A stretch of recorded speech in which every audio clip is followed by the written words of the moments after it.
Kalau kita mentauhidkan Allah Subhanahu wa taala atau mengesahkan, kita kembali kepada satu Tuhan, yaitu Allah Subhanahu wa taala, maka ini akan luar biasa mendatangkan ketentraman jiwa, memberikan jawaban terhadap banyak pertanyaan yang muncul di benak kita. Ketentraman jiwa dari sisi dan jawaban terhadap banyak pertanyaan di sisi yang lain. Maksudnya, pada saat kita mengangkat kepala kita ke langit, akan banyak sekali pertanyaan. Siapa yang menciptakan awan? Dan siapa yang memindahkannya? Siapa yang mengubah warnanya dari terang putih seperti kapas berubah menjadi mendung gelap dan berisikan air? Apakah begitu saja terjadi? Air hujan yang turun dari awan itu, siapa yang mengatur kadarnya? Setiap butirannya. Dan siapa yang mengatur posisi jatuhnya? Begitu juga siapa yang mengatur waktu dia mulai turun hujan dan waktu dia berhenti. Secara akal manusia, kalau kita menggunakan akal sehat kita, tidak mungkin ini terjadi tanpa ada yang mengaturnya. Sebagaimana nggak mungkin ada air tumpah tanpa ada yang menumpahkannya. Itu juga pertanyaan yang muncul. Dan bisa menenteramkan jiwa kalau jawabannya benar. Bintang-bintang yang miliaran jumlahnya. Gemerlapan di langit. Bahkan kita tidak asing dengan ilmu pengetahuan alam. Bagaimana miliaran jumlah bintang-bintang di langit sana. Miliaran jumlahnya. Banyak sekali. Dan tidak terhingga lagi. Ya. Sangat banyak. Kemudian juga bagaimana matahari yang sangat terang dan kita rasakan teriknya. Siapa yang membuatnya terbit dengan matahari cahaya masih lembut di pagi hari, kemudian mulai memanas sampai ada manfaat-manfaat bagi kesehatan manusia, ya. Kemudian bisa kita beraktivitas dan tidak ada yang bisa mengalahkan terangnya cahaya matahari tersebut. Di malam hari kita menggunakan lampu seterang apapun tidak akan seterang kalau kita menggunakan cahaya matahari di siang hari. Kemudian juga bulan di malam hari. Dan kita jadikan sebagai perhitungan pertanggalan kita. Kemudian burung-burung yang berterbangan. Pergantian siang malam. Siapa yang mengatur semua ini? Itu baru yang terjangkau dengan mata. Yang tidak terjangkau dengan mata sangat banyak di langit sana. Itu Anda simpan dulu di benak Anda. Sekarang di bumi. Pada saat kita lihat apapun di bumi ini yang terjangkau oleh mata kita. Misal contoh kita diri kita sendiri manusia. Siapa yang menata bulu alis kita ini? Seperti ini bentuknya. Siapa yang menancapkannya sehingga muncul di kulit itu? Kita sendiri manusia, bahkan kalau kita sudah mencabut satu bulu alis kita, walaupun ini tidak boleh secara syar'i, tapi kalau kita cabut, kita tidak bisa menancapkannya kembali. Rambut yang gugur dari kepala kita nggak bisa menancapkannya kembali. Kecuali mungkin orang kalau menggunakan operasi penanaman rambut, kita bicara sekarang normalnya, idealnya, nggak bisa. Siapa yang membuat bola mata dengan urat-urat sarafnya sehingga bisa menangkap cahaya dan memantulkan? Siapa yang membuat hidung dengan bentuk seperti ini bisa membedakan mana bau wangi, bau busuk dalam waktu yang seketika? Kita hirup, oh ini wangi, oh ini bau busuk. Siapa yang menciptakan lidah yang bisa membedakan asin, manis, asam waktu seketika? Siapa yang menata begitu indahnya kedua belah bibir ini? Sehingga satu sama lain saling membantu. Siapa yang menciptakan kuping kita? Yang dengannya kita bisa mendengar. Dengan gendang kecil saja di dalam. Siapa yang menata gigi kita ini? Dan memiliki fungsi masing-masing. Ada taring. Dan segala jenis gigi. Dengan istilahnya. Siapa yang membuat kedua telapak tangan kita ini? Dan menata begitu rapi, ini ibu jari, ini jari telunjuk, ini jari tengah, ini jari manis, ini jari kelingking. Dengan ukuran yang berbeda-beda. Siapa yang membuat semua ini? Siapa yang membuat semua ini? Dengan warnanya, ya, dengan fungsinya. Kalau kita pakai akal sehat kita, ini hanya tulang diselimuti dengan sedikit otot dan urat-urat lalu kulit. Tapi dengan kita menyatukan jari-jari kita ini, kita bisa mengangkat sebuah kresek yang mungkin beratnya sampai 10-20 kilo. Bahkan para atlet binaragawan bisa mengangkat sampai sekian ratus kilo. Dimulai dari kekuatan tangannya.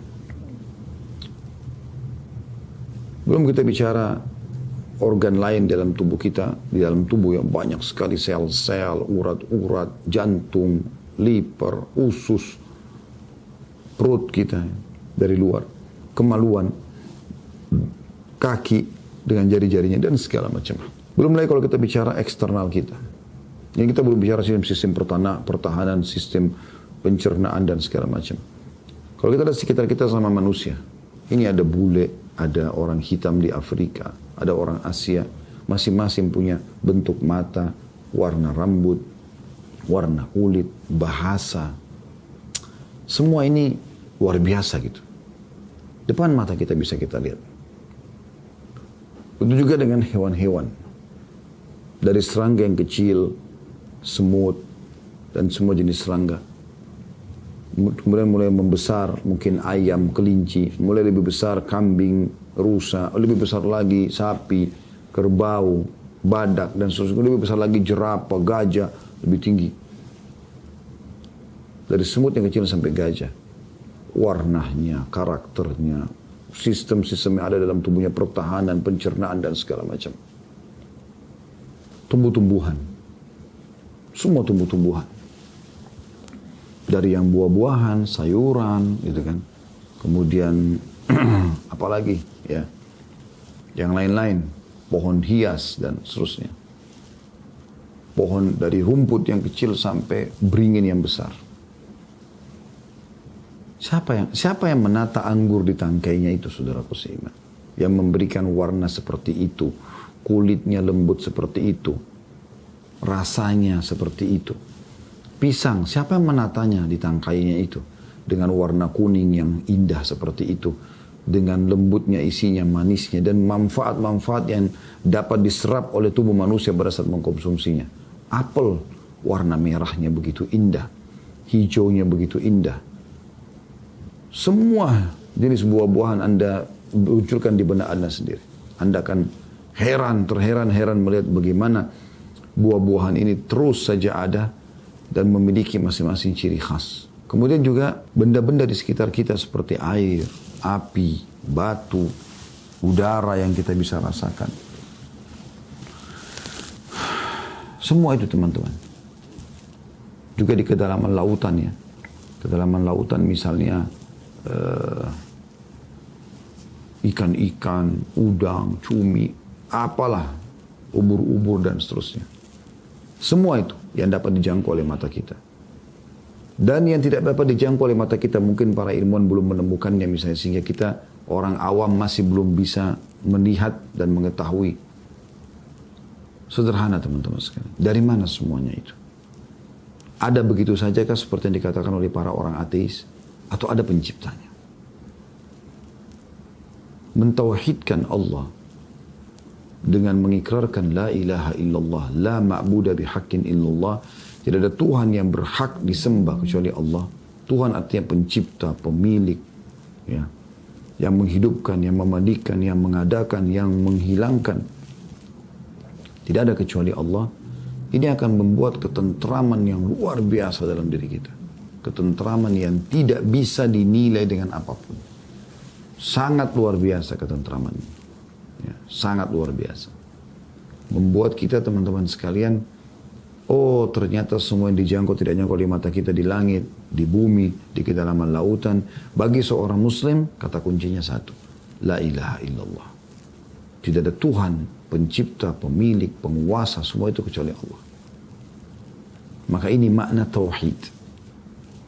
yang menjadi inti bahasan kita teman-teman. Makanya pertanyaan ini akan kalau jawaban terhadap pertanyaan ini akan membuat hati itu tentram.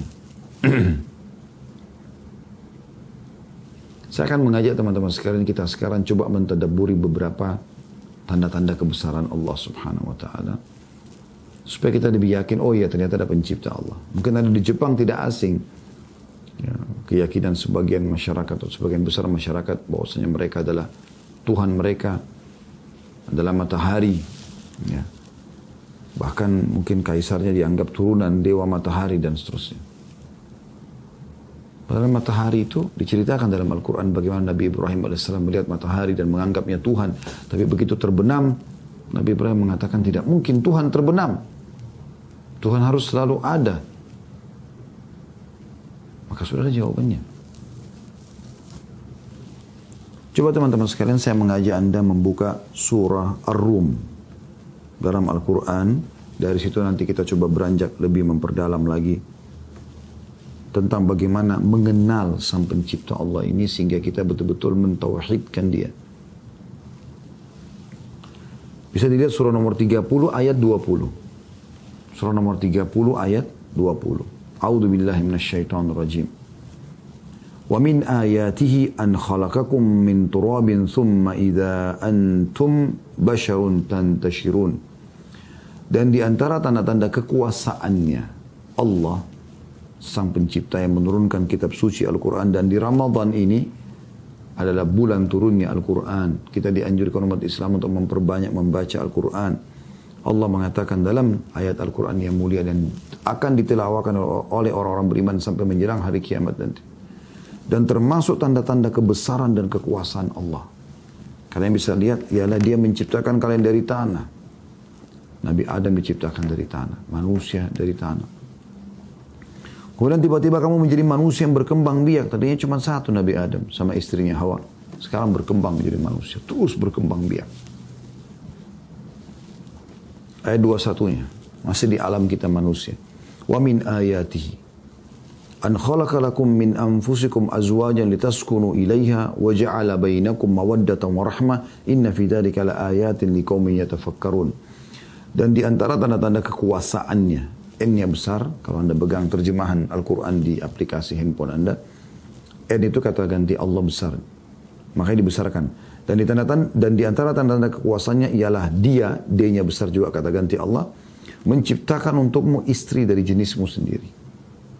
Kita laki-laki jadi cenderung sama perempuan, perempuan cenderung sama laki-laki, dan kecenderungan kita apa? Manusia. Kecuali orang yang rusak fitrahnya, bahwa dia cenderung kepada hewan, kepada syaitan, jin, dan seterusnya. Supaya kamu cenderung, bagi kita yang mengikuti acara yang sudah berumah tangga tahu masalah ini, kita cenderung pada pasangan kita. Karena ingin ngobrol sama-sama, makan sama-sama, biologis, ya. Dan merasa tentram kepadanya. Dan dijadikannya di antaramu rasa kasih dan sayang.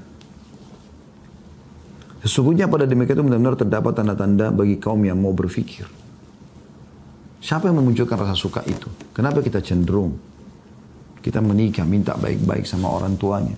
Kemudian terjadilah populasi manusia. Ini ada satu sistem di situ. Ayat 22-nya, wa min ayatihi khalqus samawati wal ardi wa ikhtilafu alsinatikum wa alwanikum inna fi dzalika laayatin lil alimin. Dan di antara tanda-tanda kekuasaannya ialah ia menciptakan langit dan bumi. Menciptakan dari tidak ada menjadi ada. Langit dan bumi. Semuanya. Dan berlainan bahasamu. Kita bahasa Indonesia, mungkin di Jepang orang bahasa Jepang. Di Amerika, di Australia, di Eropa bahasa Inggris dan seterusnya. Dan juga warna kulitmu. Ada yang putih sekali. Ada yang kuning. Ada yang sawo matang. Ada yang hitam. Ada yang pekat sekali hitamnya. Sesungguhnya pada yang demikian itu, semua itu benar-benar terdapat tanda-tanda kebesaran Allah, pencipta, bagi kaum atau orang-orang yang mau mengetahui, mau belajar. Ayat 23-nya Allah mengatakan, wa min ayatihi, dan termasuk tanda-tanda kekuasaannya. Manamukum bil-laili wan-nahari wabtigha'ukum min fadli. tidurnya kalian di waktu malam dan siang hari. Kita ngantuk malam tidur. Itu tiap hari kita lakukan itu. Siapa yang buat kita ngantuk? Yang ciptakan kita siapa? Yang ciptakan ngantuk itu siapa? Yang buat kita tidur itu siapa? Dan menjadikan tidur sebagai obat dari ngantuk kita itu. Dan juga usahamu mencari sebagian dari karunia-Nya. Kita terfikir untuk sekolah, untuk bekerja, supaya punya income, supaya kita bisa menghidupi keluarga. Sesungguhnya, pada yang demikian itu, benar-benar terdapat tanda-tanda bagi kaum yang mau mendengarkan. Ayat 24-nya, وَمِنْ آيَاتِهِ يُرِيكُمُ الْبَرْقَ خَوْفًا وَطَمَعًا وَيُنَزِّلُ مِنَ السَّمَاءِ مَاءً فَيُحْيِي بِهِ الْأَرْضَ بَعْدَ مَوْتِهَا إِنَّ فِي ذَلِكَ لَآيَاتٍ لِقَوْمٍ يَعْقِلُونَ. Dan di antara tanda-tanda kekuasaannya dia memperlihatkan kepadamu kilat untuk menimbulkan ketakutan dan harapan. Dari mana kilat listrik tiba-tiba ada begitu? Nggak ada yang mengaturnya. Dan D-nya besar kata ganti Allah, menurunkan hujan dari langit. Bagaimana bisa shower di kamar mandi di jalan tanpa ada yang menyetelnya? Kecuali kalau rusak, kita nggak bicara rusak, kita bicara normalnya. Lalu menghidupkan bumi dengan air itu sesudah matinya. Hujan turun walaupun tandus tiba-tiba jadi subur. Sesungguhnya pada yang demikian itu benar-benar terdapat tanda-tanda bagi kaum yang mempergunakan akalnya. Nggak mungkin ini ada semua kalau tanpa ada Tuhan. Ayat 25-nya, wa min ayatihi an taqumas samaa'u wal ardu bi amrih thumma idza da'akum da'watan minal ardi idza antum takhrujun. Dan di antara tanda-tanda kekuasaannya ialah berdirinya langit dan bumi. Adanya langit dan bumi ini. Dengan iradatnya. Dengan keinginannya Allah. Yang mengatur pergantian siang malam. Mengatur banyaknya awan, kadar air hujan yang turun. Dan seterusnya. Kemudian apabila dia Allah memanggil kamu sekali panggil dari bumi, seketika itu kamu keluar dari kubur. Nanti di hari kiamat, hari kebangkitan. Lalu Allah mengatakan di ayat 26-nya, walahu man fis samawati wal ard kullun lahu qanitun. Dan kepunyaannya lah, N-nya besar, kepunyaannya. N-nya besar kata ganti Allah, siapa saja yang ada di langit dan di bumi, semuanya hanya kepadanya tunduk. Jadi yang tidak tunduk sama Allah ini teman-teman, hanya segelintir dari manusia dan jin saja yang tidak mengenal Tuhannya. Selebihnya semua kenal Tuhannya. Semua selain manusia dan jin yang membangkang ini mengenal Allah Subhanahu wa taala.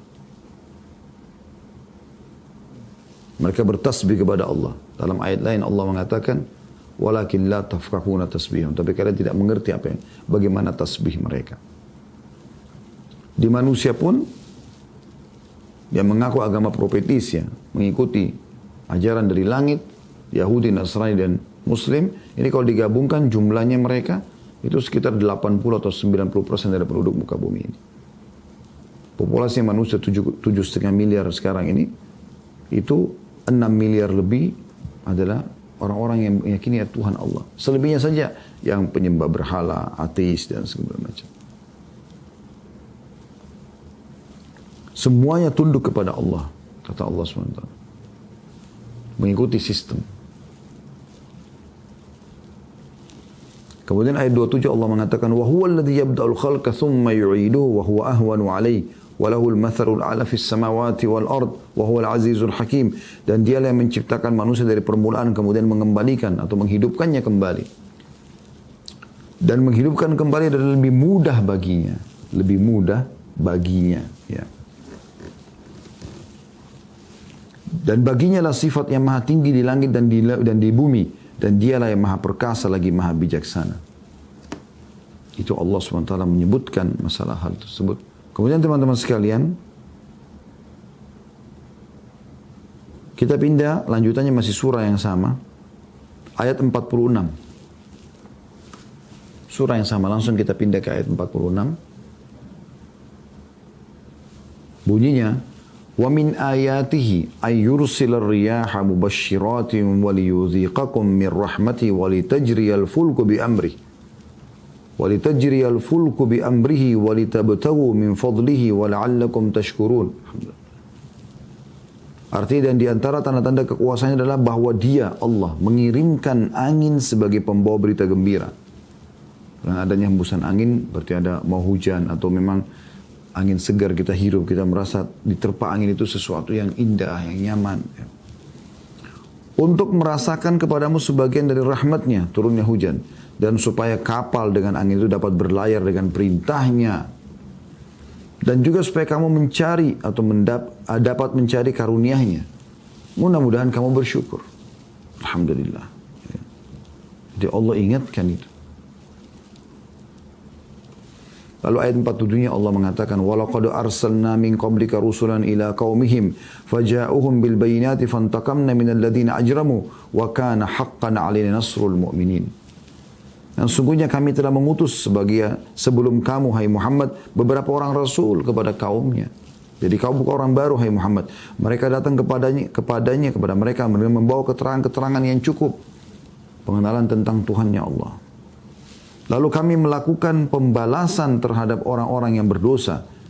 Dan kami binasakan seperti Namrud kaumnya Nabi Musa, Fir'aun kaumnya Nabi Musa, Namrud kaumnya Nabi Ibrahim alaihissalam, Fir'aun kaumnya Nabi Musa alaihissalam, kemudian kaum Lut alaihissalam, kaumnya Nabi Lut ya, kaumnya Nabi Shu'aib alaihissalam di Madian, kaum Ad, kaumnya Nabi Hud ya, Nabi Hud alaihissalam. Dan ini semua keterangan-keterangannya jelas. Dan Allah masih memperlihatkan kepada kita tempat-tempat di mana mereka dihukum itu. Lalu kami melakukan pembalasan terhadap orang-orang yang berdosa. Dan kami selalu berkewajiban menolong orang-orang yang beriman. Terbukti Allah selamatkan semuanya orang-orang beriman dari para nabi dan juga para pengikut yang beriman.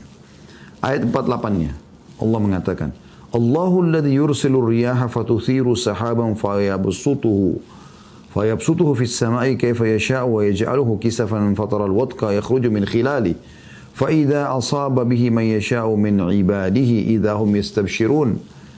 Allah dialah, Dia-nya besar kata ganti Allah, yang mengirim angin. Lalu angin itu menggerakkan awan, digambarkan dengan sangat detail. Dan Allah membentangkannya di langit awan-awan tersebut menurut yang dikehendakinya. Jadi yang mengatur tadi itu adalah Allah. Dan menjadikannya bergumpal-gumpal. Lalu kamu lihat hujan keluar dari celah-celah awan tersebut. Maka apabila hujan itu turun mengenai hamba-hambanya yang dikehendakinya, tiba-tiba mereka merasa gembira dengan turunnya hujan. Ayat 49-nya, wa in kanu min qablu an yunazzala alaihim min qablihi lamublisin. Dan sungguhnya sebelum hujan diturunkan kepada mereka, mereka benar-benar telah putus asa. Seperti orang yang kena peceklik, ya, musim panas. Maka mereka bingung, harus bagaimana nih, gitu kan. Tapi begitu turun hujan, mereka seperti orang yang betul-betul merasakan luar biasa hujan. Bisa menyuburkan kembali tanaman-tanamannya, mengalirlah air di sungai-sungai mereka yang kering sehingga mereka bisa mandi, masak, minum dan seterusnya. Ayat 50-nya kata Allah, "Fanzur ila athari rahmatillahi kaifa yuhyil arda ba'da mautiha. Inna dzalika la muhyil mauta wa huwa ala kulli syai'in qadir." Maka perhatikan baik-baik bekas rahmat Allah. Bagaimana Allah menghidupkan bumi yang sudah mati. Sesungguhnya Tuhan yang berkuasa seperti demikian, benar-benar berkuasa menghidupkan orang-orang yang telah mati.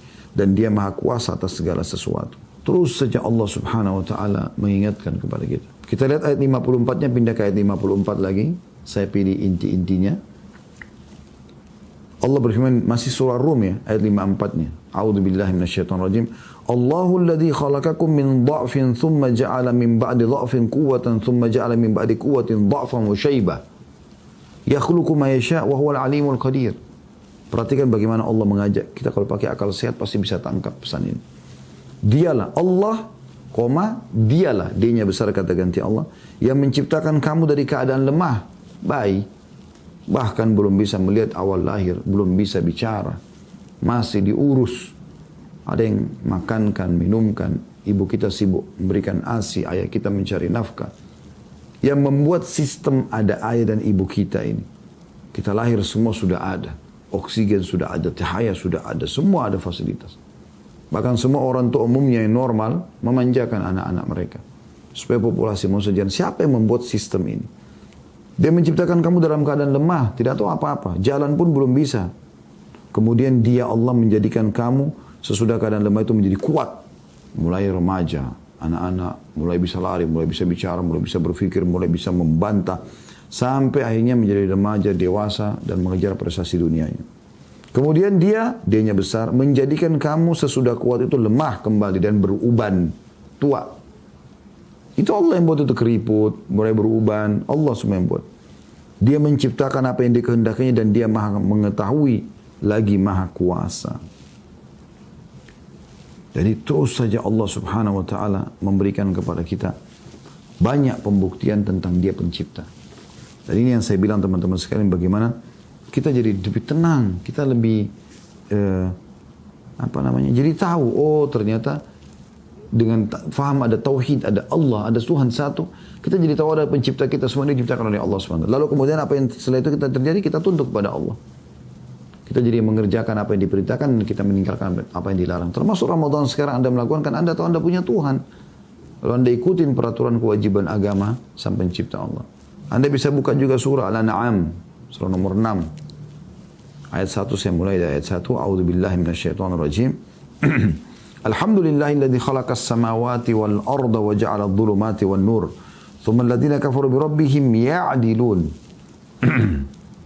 Segala puji bagi Allah yang telah menciptakan langit dan bumi. Jadi ini semua ini jawabannya sederhana. Yang ada atau yang terjangkau tidak terjangkau oleh mata Anda adalah Allah yang menciptakan langit dan bumi dan mengadakan gelap dan terang. Namun orang-orang kafir mempersekutukan sesuatu dengan Tuhan mereka. Ayat 2-nya, huwallazi khalaqakum min tinin thumma qada ajalan wa ajalun musamman 'indah thumma antum tamtarun. Dialah yang menciptakan kamu dari tanah. Sesudah itu ditentukanlah ajal atau kematianmu. Sekuat apapun Anda secara fisik, secara apapun Anda memiliki akal fikiran, setinggi apapun jabatan Anda, sebanyak apapun harta yang sudah Anda tumpuk, bagaimanapun Anda melakukan perawatan, saat ajal datang mati. Dan ada lagi satu ajal yang ada di sisinya, yang dia sendiri yang mengetahuinya. Maksudnya pada saat Anda di kuburan, dibangkitkan, Allah yang tahu kapan terjadi kiamat. Kemudian kamu masih ragu-ragu tentang berbangkit itu. Tanda tanya. Ayat 3-nya, wa huwallahu fis samawati wa fil ard ya'lamu sirrakum wa jahrakum wa ya'lamu ma taksimun. Dialah Allah yang layak disembah, ditunduki, baik di langit maupun di bumi. Dia, kata gantinya, dianya besar kata ganti Allah, mengetahui apa yang kamu rahasiakan dan apa yang kamu lahirkan, dan mengetahui pula apa yang kamu usahakan. Allah tahu semua. Tuhan kita Allah SWT mengetahui semuanya. Dan termasuk kebenaran, subhanallah, keberadaan Allah SWT ini teman-teman, dari kita tahu dari syariatnya. Anda kalau menjadi orang beriman kepada Allah, mengikuti syariat Allah SWT, Anda akan temukan semuanya baik. Karena diperintahkan jujur, amanah, tanggung jawab, bakti sama orang tua, jenguk orang sakit, dermawan, bantu orang susah, segala macam hal. Dan diberikan keutamaan-keutamaan. Manusia normal tahu itu adalah baik. Semua yang dilarang dalam agama, seperti misalnya dusta, mencuri, memukul, menggunjing, memfitnah, dilarang. Dan diberikan ancaman-ancaman yang berat. Semua tujuannya agar manusia menyadari kalau yang disyariatkan Allah adalah benar dan dia punya pencipta. Kita lahir di muka bumi ini semuanya sudah ada. Dari mana ini semuanya? Di studio kami ini tidak mungkin teman-teman ada kalender di sini, ada bendera di sini, ada layar handphone Anda bisa lihat di sini, ada papan nama saya di sini, ada buku. Ya. Segala macam, ada lampu yang menerangi sekarang. Ada AC yang menyala sehingga dirasakan. Nggak mungkin ini semua ada kalau tidak ada yang setting atau mengaturnya kan. Masa bisa ada bendera sini tanpa ada yang menaruh? Masa bisa di sini ada kalender tanpa ada yang menaruh? Nggak mungkin. Bahkan ini semua ada yang desain, dibuat, ada yang menjahitnya ini ada yang menulisnya dan seterusnya. Begitu juga dengan alam semesta ini. Pasti ada penciptanya. Nah, cuma kebahagiaan buat kita mentauhidkan pengisah itu. Tidak ada Tuhan selain Allah subhanahu wa ta'ala. Dan kalau kita mau kaji ayat-ayat ini banyak sekali teman-teman sekalian. Banyak sekali. Allah menjelaskan teman-teman sekalian. Agar kita lebih tenang dalam surah Al-Anbiya ayat 22 ya. Anda bisa baca ini atau lihat Al-Anbiya ayat 22. A'udzu billahi minasyaitonir rajim. Lau kana fihi ma alihatun illallahu lafasadata fa subhanallahi rabbil arsy amma yasifun. Kalau seandainya sekiranya ada di langit dan di bumi Tuhan-Tuhan selain Allah, niscaya hancurlah keduanya. Maka maha suci Allah mempunyai arsy dari apa yang mereka sifatkan. Kalau seandainya ada Tuhan selain Allah yang mengurus, yang menciptakan langit dan bumi, maka akan hancur semua. Karena mereka akan membawa masing-masing ciptaannya. Jadi memang tidak ada Allah subhanahu wa ta'ala. Tidak ada Tuhan kecuali Allah subhanahu wa ta'ala. Dan itu Anda selalu ucapkan di salat Anda. Membaca awal surah Al-Fatihah. Setelah Bismillahirrahmanirrahim dengan nama Tuhan Allah yang maha pengasih lagi maha penyayang. Anda mengatakan Alhamdulillahi Rabbil Alamin. Segala puji bagi Tuhan. Rabb itu pencipta, pemilik, penguasa seluruh alam semesta ini. Anda ikrarkan itu. Juga di potongan Iyyaka na'budu wa iyyaka nasta'in. Hanya kepadamu kami meminta, hanya kepadamu kami menyembah, hanya kepadamu kami meminta pertolongan. Itu pengikraran tauhid semuanya. Secara akal juga teman-teman sekalian, ya. Saya akan bacakan apa yang ditulis oleh Syekh Abu Bakar Jazair rahimahullah dalam buku beliau Minhajul Muslim. Secara akal Tuhan itu ada. Semua itu kalau kita yakini akan muncul ketenangan jiwa. Semua jenis pertanyaan akan terjawab. Dan akhirnya kita akan berada di satu rel perjalanan di muka bumi ini menuju kepada Tuhan kita itu. Secara akal kata beliau, adanya alam semesta dan makhluk yang beraneka ragam memberikan kesaksian akan wujud sang pencipta, yaitu Allah subhanahu wa ta'ala. Karena tidak ada seorang pun di alam raya ini yang mengklaim telah menciptakan alam raya ini beserta isi-isinya selain daripada Allah subhanahu wa ta'ala. Akal manusia pun menyatakan mustahil atau tidak mungkin adanya sesuatu tanpa ada sang pencipta yang mengadakan. Bahkan juga akan menyatakan mustahil akan adanya sesuatu yang sangat sederhana tanpa ada yang mengadakannya. Seperti adanya makanan tanpa ada orang yang berusaha untuk memasaknya. Atau adanya hamparan di bumi tanpa adanya yang menghamparkannya. Maka bagaimana dengan alam raya yang luar biasa besarnya, yang terdiri dari langit dengan segala planet-planet yang dikandungnya. Matahari, bulan dan bintang-bintang, semuanya berbeda besar dan kecilnya, bentuk dan rupanya, dimensi-dimensinya dan pergerakannya. Bumi dengan segala apa yang ada di permukaannya seperti manusia, jin dan berbagai hewan dengan segala jenis dan spesiesnya, dan dengan segala perbedaan warna juga bahasa.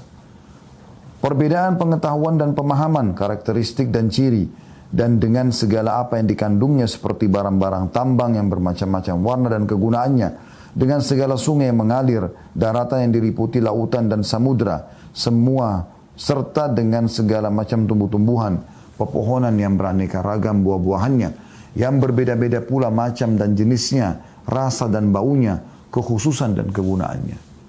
Sebagaimana tadi sudah kita jelaskan itu ya. Kemudian yang kedua kata beliau, secara akli, adanya firman Allah pada kita yang selalu kita bisa baca dan kita hayati, serta kita fahami maknanya, Al-Quran. Yang tadi sudah kita bacakan beberapa ayatnya. Itu baru beberapa ayat ya. Hampir seluruh ayat Al-Quran memperkenalkan dan membuktikan adanya wujud sang pencipta Allah. Kata beliau adanya firmannya, firman Allah, pada kita yang selalu kita baca dan kita hayati, serta kita fahami maknanya merupakan bukti atas wujud Allah. Karena sangat mustahil ada pembicaraan atau kalam, tanpa ada pembicaranya atau mutakallimnya. Atau adanya ucapan tanpa ada yang mengucapkannya. Jadi kalam atau firman Allah itu menunjukkan wujudnya. Apalagi firmannya itu mengandung ajaran yang paling kokoh dan sempurna yang pernah diketahui oleh manusia. Dan undang-undang atau aturan yang paling bijaksana yang merealisasikan berbagai kebaikan bagi umat manusia. Ia juga meliputi teori-teori ilmiah yang paling benar. Serta meliputi berbagai masalah gaibiyah atau sesuatu yang gaib yang tidak nampak. Dan peristiwa-peristiwa bersejarah. Dan di dalam semua hal itu sangat tepat dan benar. Tidak ada suatu hukum atau aturan apapun dari hukum-hukum yang dikandungnya yang tidak merealisasikan kegunaan dan manfaat sepanjang zaman. Sekalipun waktu dan tempat berbeda. Tidak ada satu teori pun dari teori-teori yang ada di dalamnya yang kadaluarsa. Dan tidak ada satu masalah gaib pun yang tidak terbukti dari perkara-perkara gaib yang diberitakannya. Dan tidak ada seorang pun ahli sejarah yang berani membatalkan satu kisah dari kisah-kisah yang dimuat di dalam firman-Nya. Lalu kemudian ia mendustakannya. Atau mampu mendustakan atau menafikan atau meniadakan satu kejadian dari kejadian-kejadian bersejarah yang disebut dan diinformasikan secara rinci. Ada statement menarik dari sebagian ulama muslim yang mengatakan,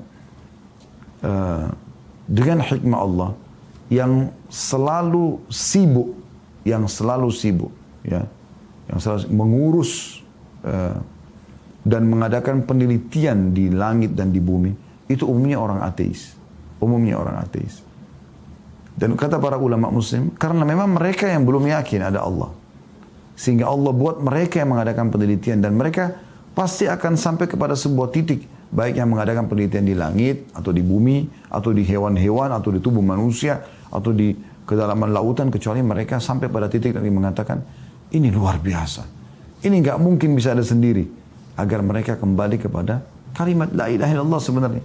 Anda seorang muslim lahir dalam keadaan Islam, sebuah nikmat yang besar. Begitu lahir Anda sudah dipandu ke situ. Ucapan atau kalam yang bijaksana lagi benar seperti yang membuat akal manusia mustahil akan menisbatkan kepada manusia. Karena kalam seperti di luar kemampuan manusia dan di luar tingkat pengetahuan mereka. Anda mau cari sejarah, di Al-Quran ada. Umat-umat sebelum kita. Saya pernah menonton sebuah cuplikan, ada beberapa mahasiswa di Inggris mengadakan penelitian tentang kaum Lut, bagaimana mereka disiksa oleh Allah Subhanahu wa taala, dan digambarkan di situ mereka akan menelusuri kitab Taurat, Perjanjian Lama, Perjanjian Baru, Injil. Mereka lalu Al-Quran, mereka temukan Al-Quran yang sangat detail menceritakan masalah itu. Dan mereka menangkap secara ilmiah benar itu terjadi. Karena ada gunung-gunung yang terbalik dan segala macam. Memang ini terjadi dengan gempa yang sangat besar. Dan Allah gambarkan dalam Al-Quran. Kisah umat-umat sebelum kita sudah ceritakan. Dan orang beriman ini luar biasa. Satu paket dia sudah tahu. Begitu dia lahir, kalau dia belajar Al-Quran dan Sunnah Nabi SAW, dia akan tahu manusia pertama siapa, namanya Nabi Adam. Namanya Adam diciptakan bagaimana dari tanah, kemudian Allah suruh malaikat sujud, kemudian iblis menolak, kemudian Nabi Adam masukkan dalam surga. Cerita panjang sampai turun ke muka bumi, lalu turun-temurun, lalu Allah utus ya nabi-nabi setelah Nabi Adam yang membawa syariat Allah Subhanahu wa taala. Terus saja gitu kan, sampai akhirnya semua yang kita butuhkan dari halal dan haram, makanan, minuman, pergaulan, pendapatan, sampai proses kematian, bagaimana kuburan yang mungkin dilihat secara kasat mata cuma batu nisan dan tanah, ada kehidupan di sana, sampai hari kebangkitan, dan sampai surga dan neraka. Surga dan neraka secara detail digambarkan. Itu luar biasa gitu. Maka kata beliau, maka apabila sudah tidak mungkin lagi dikatakan bahwa firman Allah atau Al-Quran adalah ucapan manusia, maka itu adalah pasti ucapan atau firman sang pencipta Allah. Yang terakhir teman-teman sekalian adalah pernyataan beliau yang menarik dari dalil akli, adanya sistem yang teratur rapi seperti ini yang tercermin pada sunnah kauniyah atau sunnatullah di dalam penciptaan, pembentukan, pertumbuhan dan pengembangan bagi seluruh makhluk hidup yang ada di alam semesta. Sesungguhnya semuanya patuh dan tunduk kepada sunnatullah, tidak dapat keluar darinya bagaimanapun jua. Kayak kita misalnya manusia, tidak bisa kita tolak, harus kalau malam datang ya sudah, nggak ada yang bisa nolak, nggak ada yang bisa ubah. Siang kalau datang nggak ada yang bisa ubah. Bahkan di tubuh kita sendiri, kita nggak bisa alih fungsikan mata yang tadinya fungsinya melihat menjadi mendengar, misalnya telinga yang tadinya mendengar kita gunakan untuk makan, nggak bisa. Harus begitu fungsinya. Ini jelas berarti ada yang mengaturnya. Gitu. Nggak bisa kita alih fungsi, nggak bisa kita gunakan mulut kita untuk melihat, nggak bisa. Mau diacak seperti apapun tidak akan mungkin bisa beralih fungsi. Dan jumlahnya sudah begini, posturnya sudah begini. Sesungguhnya semua patuh dan tunduk kepada sunnatullah, tidak dapat keluar darinya bagaimanapun jua. Sebagai contoh adalah manusia, ini diciptakan bermula dari sperma yang terletak dalam rahim, kemudian melalui beberapa fase yang sangat ajaib, di mana tidak ada seorang pun selain Allah yang ikut campur di situ. Saya sama semua teman laki-laki cuma punya sperma, kaum wanita akhwat kita cuma punya sel telur. Bertemulah, kita mau bagaimanapun tidak bisa kita campur tangan di situ. Kalau Allah pencipta mau jadi. Kalau enggak akan terjadi. Ada orang yang sudah 10 tahun berumah tangga, 10 tahun biologis, tapi tidak pernah jadi anak. Ada orang yang baru menikah sudah jadi anak. Kuasa Allah SWT. Gitu kan? Dan tidak ada campur tangan kita di situ. Manusia itu tiba-tiba berbentuk sperma sama telur ketemu, kemudian berbentuk menjadi gumpalan darah, daging dan terpecah sampai sebagaimana sudah kita tahu proses manusia, terbentuk tengkoraknya, terus matanya, terus sampai ke seluruh tubuhnya. Keajaiban yang luar biasa gitu. Tidak ada campur tangan kita di situ. Bahkan kita tidak bisa memilih, saya mau anak laki-laki atau anak perempuan. Kita tidak bisa milih, saya mau matanya besar atau matanya kecil atau alisnya tebal atau hidungnya mancung. Tidak bisa kita milih. Ya udah, lahir begitu aja manusia itu. Kata beliau, melalui fase yang sangat ajaib di mana tidak ada seorang pun selain Allah yang ikut campur di situ. Lalu keluar darinya sebagai sosok manusia yang sempurna. Itu adalah dalam masa penciptaan dan pembentukannya. Demikian pula pertumbuhan dan perkembangannya dari bayi dan anak-anak hingga menjadi remaja, dewasa, terus menjadi memasuki fase tua. Sunnah umum yang terjadi pada manusia dan hewan seperti tersebut di atas juga berlaku pada pepohonan dan tumbuh-tumbuhan. Demikian pula langit dan benda-benda yang ada di dalamnya. Semuanya tunduk dan patuh kepada aturan dan sunnah yang telah ditetapkan kepadanya. Maksudnya peraturannya. Tidak pernah menyimpang darinya dan tidak pernah keluar dari jalurnya. Maka kalau saja terjadi penyimpangan atau sejumlah planet keluar dari garis edarnya, niscaya hancurlah alam semesta dan berakhirlah kehidupan ini. Ini logisnya. Oleh karena itu teman-teman sekalian, kita bertauhid. Kita mengisahkan Allah Subhanahu wa Ta'ala. Dan itu ada keutamaannya. Saya akan tutup dengan banyak sekali keutamaan bertauhid ini. Tapi insya Allah ada dalil-dalil yang luar biasa. Ya, yang disebutkan oleh Nabi SAW. Dalam hadis Bukhari Muslim. Kata Nabi SAW, فَإِنَّ اللَّهَ حَرَّمَ عَلَى النَّارِ مَنْ قَالَ لَا إِلَهَ إِلَّا اللَّهِ يَبْتَغِي بِذَلِكَ وَجْهَ اللَّهِ. Ketahuilah Allah akan mengharamkan kepada neraka dimasuki oleh orang yang mengucapkan la ilaha illallah, tidak ada Tuhan yang berhak disembah kecuali Allah, ya, karena mencari wajah Allah. Juga pernah dalam hadis Abu Sa'id Al-Khudri radhiyallahu anhu, dan hadis ini diriwayatkan Ibnu Hibban dan Al-Hakim, disahihkan juga oleh keduanya, bahwasanya Nabi SAW mengatakan, qala Musa ya Rabbi, allimni syai'an azkuruka wa ad'uka bihi. Kata Musa alaihissalam, wahai Tuhanku, ajarkan aku sesuatu yang bisa aku selalu mengingatmu dan berdoa dengannya kepadamu. Qala qul ya Musa la ilaha illallah. Maka Allah mengatakan, katakan hai Musa la ilaha illallah. Ikrarkan dengan lisanmu, renungi dengan fikiranmu, ya, resapi dengan hatimu. Tidak ada Tuhan yang berhak disembah kecuali Allah. Qala ya Rabbi kullu ibadika yaquluna hadha. Maka Musa pun mengatakan, semua hamba-Mu mengucapkan itu wahai Tuhanku. Qala ya Musa law anna as-samawati as-sab'a wa 'amirahunna, dalam tanda urung ghairi, wal aradina as-sab' fi kaffatin wa la ilaha illa fi kaffah malat bihinna la ilaha illallah. Ketahuilah hai Musa, kata Allah, andai saja ketujuh langit dan penghuninya selain aku, selain Allah maksudnya, ya, serta ketujuh lapis bumi diletakkan pada daun timbangan, sedangkan la ilaha illallah ditaruh di timbangan yang lainnya, maka niscaya la ilaha illallah akan lebih berat daripada itu. Kemudian juga dalam hadis yang lain kata Nabi SAW, qala Allah Ta'ala, Allah berfirman, ya bna Adam, lau ataitani bi qurabil ardi khataya thumma lakitani la tusyrik bi syai'a la ataituka bi qurabiha maghfirah. Wahai anak Adam, kata Allah, seandainya kau datang kepadaku dengan dosa sepenuh jagat, sedangkan kamu ketika mati berada dalam keadaan tidak berbuat syirik sedikit pun kepadaku, bertauhid, mengisahkan Allah, tidak merendahkan Allah dengan makhluk, niscaya akan aku berikan kepadamu ampunan sepenuh jagat ini pula. Ini luar biasa gitu penyampaian-penyampaian yang disampaikan oleh Nabi SAW dan juga Allah Subhanahu wa Ta'ala.